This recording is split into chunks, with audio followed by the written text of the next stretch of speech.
जय जिजाऊ जय शिवराय। मी उमेश शिवगण मराठी साम्राज्य या यूट्यूब चॅनलवरती तुम्हा सर्वांचं सहर्ष स्वागत करतो। आज एका महत्त्वाच्या मुद्द्यावर बोलणार आहे। राजापूरमध्ये प्रस्तावित होऊ पाहणाऱ्या रेड कॅटेगरी म्हणजेच अतिप्रदूषणकारी रिफायनरी प्रकल्पाबद्दल। 2017 साली नाणार येथील परिसरात रिफायनरीसाठीच्या भूसंपादनाचा अध्यादेश निघाला, पण तेथील जनतेचा या प्रकल्पाला जोरदार विरोध झाला।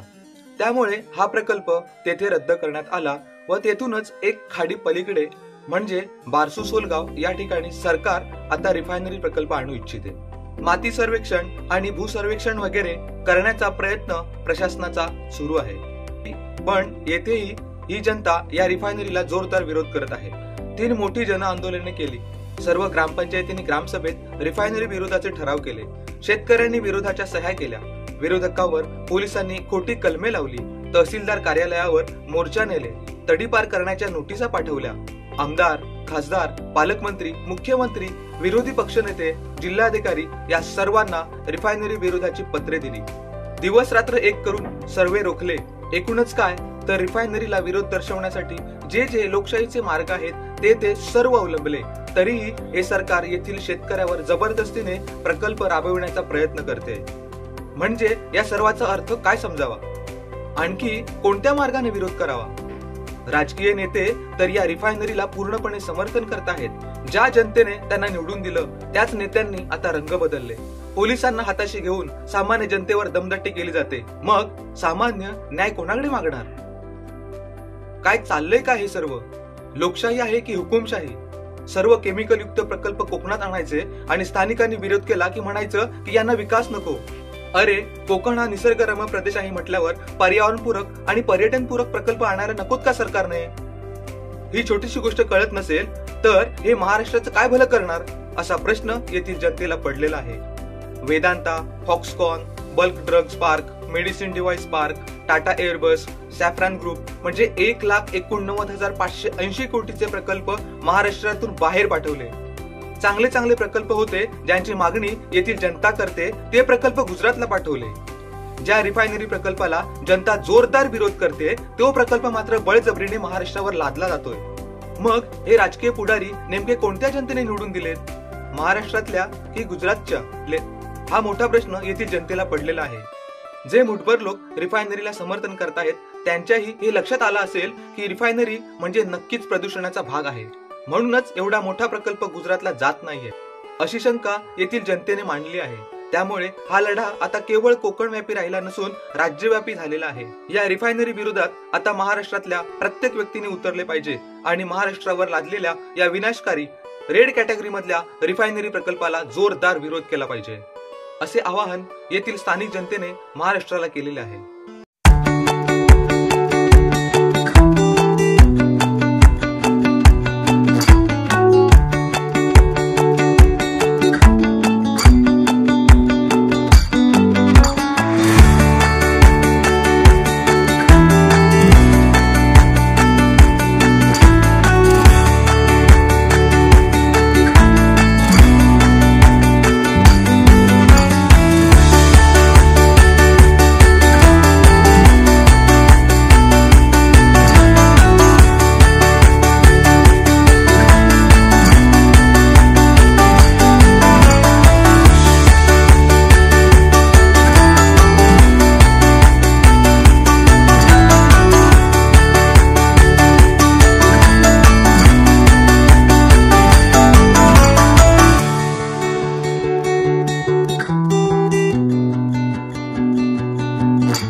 पाय फुफाटा रुतल काटा दिसल वाट तुझी झोकून आशा चालत राहतू गाडून टाक भीती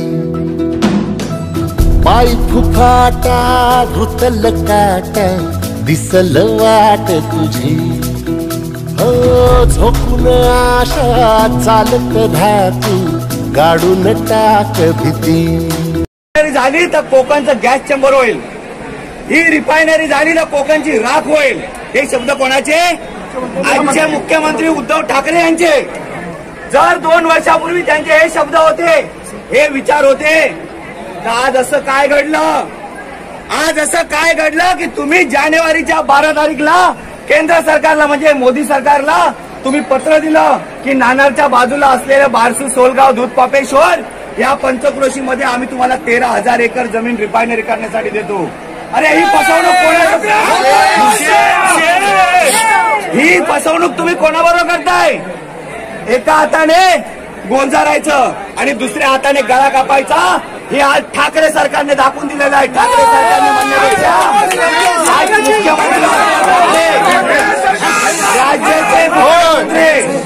राज्याचे मुख्यमंत्री सन्माननीय उद्धवजी ठाकरे त्यांचे सुपुत्र पर्यावरण मंत्री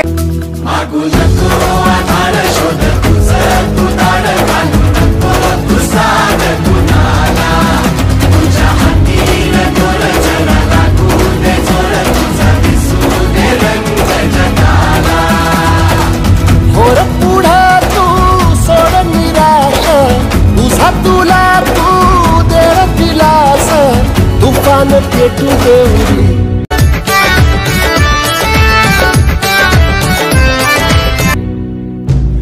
पाय फुफाटा रुतल काटा दिसल वाट तुझी झोपून आशा चालत राहतू गाडून टाक भीती पाय फुफाटा रुतल काटा दिसल वाट तुझी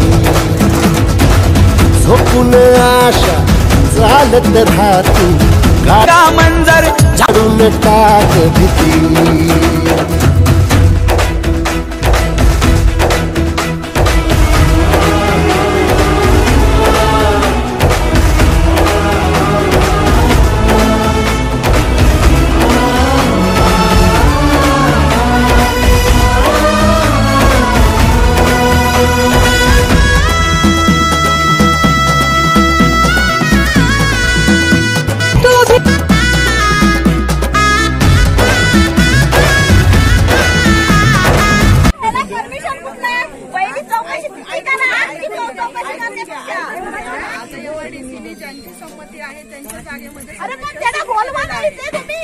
तो घेऊन येवा आधी काय तो बरोबर त्या घेऊन येवा नाही पण आमच्या गावात नको पंचक्रोशीत नको जाणार म्हणायचं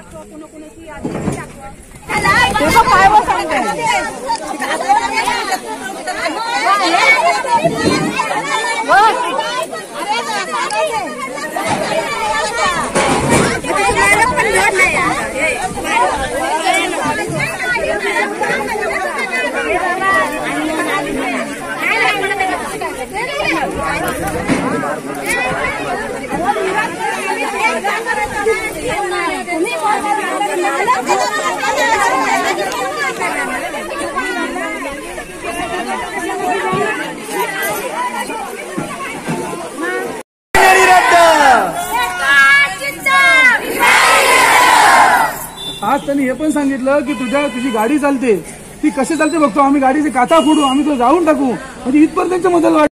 विरोध केला आहे, हा आमचा पूर्ण विरोध आहे. आणि जे हे आता जशी त्यांनी लावलेलं ते यंत्र ते आम्ही खाली उतरून त्यांना विरोध केला. असाच जरी किती वेळ जरी आले तरी पण आम्ही अशाच प्रकारे महिलाची एक संघटना करून आम्ही असाच विरोध करू. आणि आमचा जो आम्ही ठेवलेला निर्णय आहे हा जिद्द पूर्ण आम्ही करणार. एकच जिद्द, एकच जिद्द, एकच जिद्द, रिफायनरी रद्द, एकच जिद्द, रिफायनरी रद्द, रिफायनरी हटवा, रिफायनरी हटवा, रिफायनरी हटवा,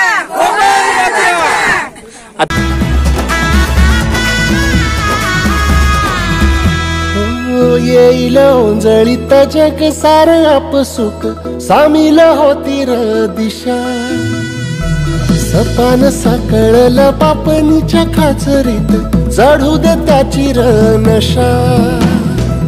खिंडार पडू दे, धार सरू दे, उजेड पडू दे तुझा. नशीब चावर गाडीत मागर धीरला बघन तुझ्या. होईल दिवस तुझा उद्याचा, होईल दिवस तुझा.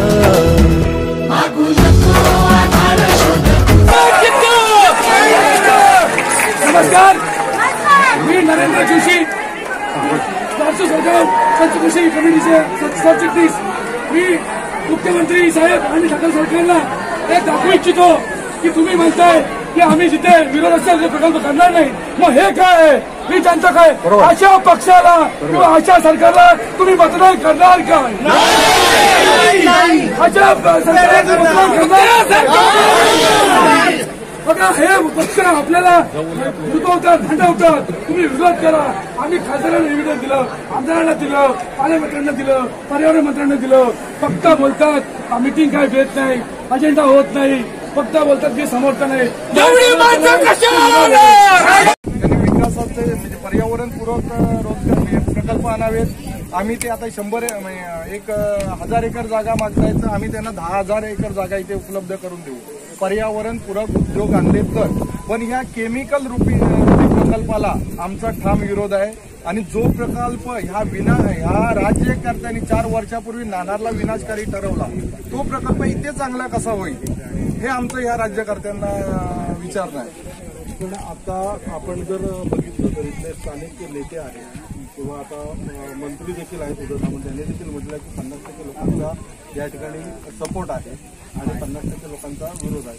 त्यांच्या जवळ 50% लोकांचा जर सपोर्ट असेल या प्रकल्पाला तर मग आपलं आमचं म्हणणं आहे, उदय सामंत असतील किंवा आम्ही तर ह्याच्या अगोदर राजन साळवीला पुन्हा आव्हान दिलंय की त्यांच्यात जर दम असेल किंवा हिंमत असेल तर त्यांनी आमच्या गावामध्ये यावं. आमचा स्थानिकांचा विरोध किती आहे आता हे असे 4 वेळा आंदोलन झाले यांनी बघितलंय. 4 दलालांच्या सोबत यांनी मिटिंगा केल्या म्हणून इथे समर्थन दिसत नाही. यांनी जे मासिक सभेचे ठराव जे दाखवत आहेत 52 की 54 गावाचे ठराव आहेत, हे कोरोनाच्या काळामध्ये मासिक सभेचे ठराव करून घेतलेले आहेत.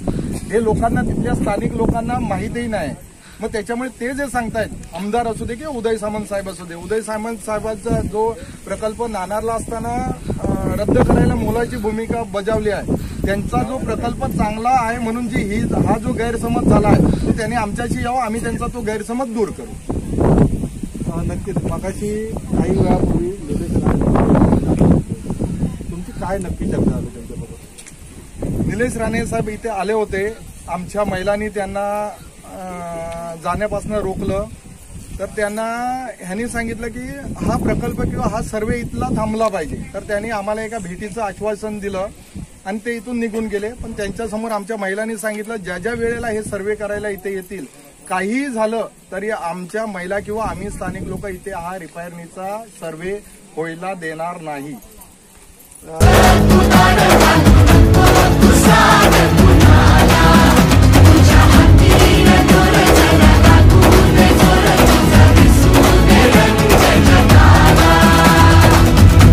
पुढा तू सोड निराश, तुझा तुला तू तेर दिलास, तुफान पेटू देरी वाई फुफाटा उचल काटा मॅडम आल्या, तहसीलदार मॅडम आल्या की ह्या एवढ्या महिला त्या एवढ्या महिलांवर आम्ही केस टाकू. ठामपणे त्यांना सांगितलं जर तुम्हाला केस टाकायची असेल तर सगळ्या महिलांवर केस टाका आणि जरी टाकलं असेल महिलांवर जरी केस टाकली तरी आम्ही कुठेही जायला तयार आहोत. कारण आमच्या पाठी जर तुम्ही खंबीर आहात तर आम्हाला कुठे आणि कुठे जायला या कुठच्याही प्रकारची आम्हाला भीती नाही.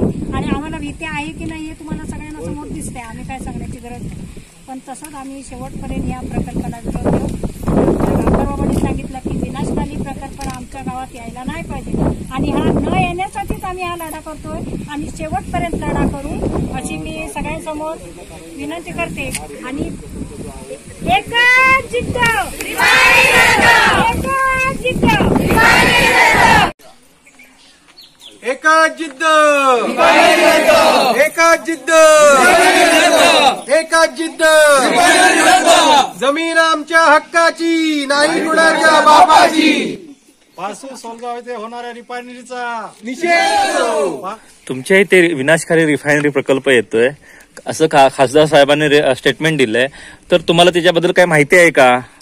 माहिती आहे, नाव सांगा. प्रकल्पाबद्दल आम्हाला माहिती आहे, परंतु हा प्रकल्प विनाशकारी असल्यामुळे आम्ही बारसू ग्रामस्थांनी त्याबद्दल आम्ही विरोध केलेला आहे आणि त्या विरोधाचं लेटर आम्ही आमच्या बारसू ग्रामस्थांतर्फे आम्ही आमच्या ग्रामपंचायतीला दिलेलं आहे आणि त्याचं ते ग्रामपंचायत आम्हाला काही ठराव आम्ही विरोधाचं त्यांच्याकडून घेणार आहोत.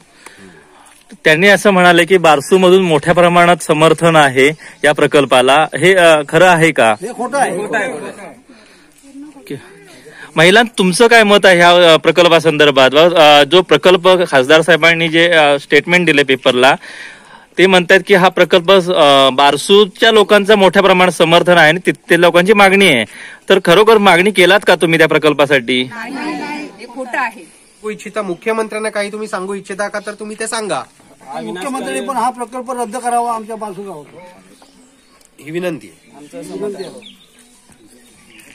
महिला, तुमचं काय मत आहे? जरा तुम्ही सांगितलं तर बरोबर. मुख्यमंत्र्यांपर्यंत आपण हा मेसेज पोचवूया या व्हिडिओच्या माध्यमातून. तुम्ही पण ह्या गोष्टीला आमचा नकार आहे, पूर्णपणे विरोधच आहे. म्हणजे आमचा गिरमादेवी कोण बारसू या दोन्ही गावाचा विरोध आहे. आम्हाला प्रकल्प नाही पाहिजे. आशा चालत धाती काढून टाकती पायी कुठाटा उचल टाका दिसल वाट तुझी. स्वप्न आशा चालत धाती काढून टाकती